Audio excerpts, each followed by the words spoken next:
up guys, this is eTech Master 22 and this is going to be a recap and opinion video about Apple's WWDC 2014. Let's get started. As usual, the keynote started with a video telling about how Apple changes people's lives and stuff. Of course, there's always going to be someone that records video with an iPad. After that video, Apple CEO Tim Cook came on scene, and during the whole presentation, he was praising Apple with big numbers. 9 million, 80 million, 100 million, 200 million, 500 million, 75 billion.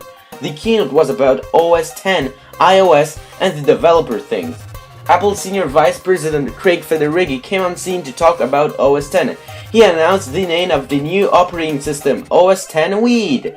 At least they could name it like that until parents complained. Not really. The final name given for OS X was Yosemite, based off the Yosemite National Park in California. The system has a new flat design that I personally think is amazing, with new beautiful icons, but the Finder icon looks creepy. They introduced a new notification center similar to the one in iOS with a Today view. It has, however, an ability to add or remove widgets, including downloaded third-party ones.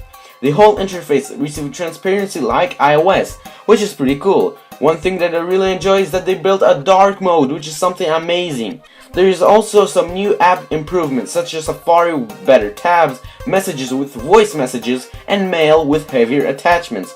The search bar has improved, with the search field popping out of this screen and with the ability to search for content online, such as on Wikipedia.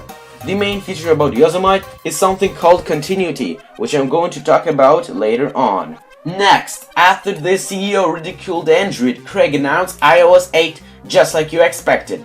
It did not have a big aesthetic difference. It has instead plenty of new features such as photos. The pictures are now sent to iCloud Drive, which is something new, which makes them appear on all your iOS devices. The new message app is also better, which has similar features to OS X Yosemite. In the multitasking interface, you can now see your recent contacts, so you can quickly call or message the people you've been talking to in the recent days. Personally, I would prefer to have an option to disable this feature because I feel it removes your privacy. Also, the notification system is much better. Whenever you receive a notification, you can directly reply to the message without opening the application. With the new QuickType feature, the text application predicts what you are about to type, depending on how the other person replied. Third-party keyboards are now supported, which is nice. The family sharing is a new feature that allows the support of sharing data and iTunes purchases with other family members.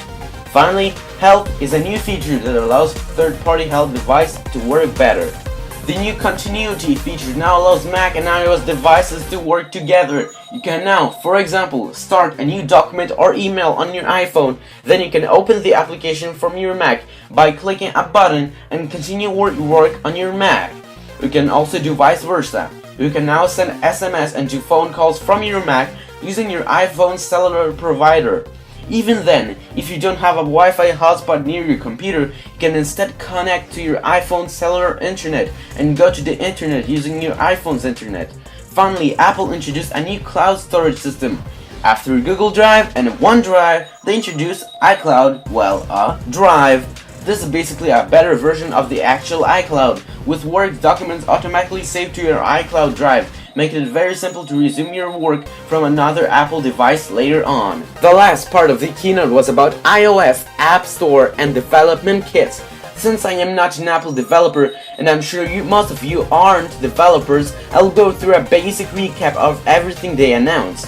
With the new App Store in iOS 8, publishers can now offer bundle purchases, so you could buy multiple apps at once for a reduced price, or a higher price if you prefer.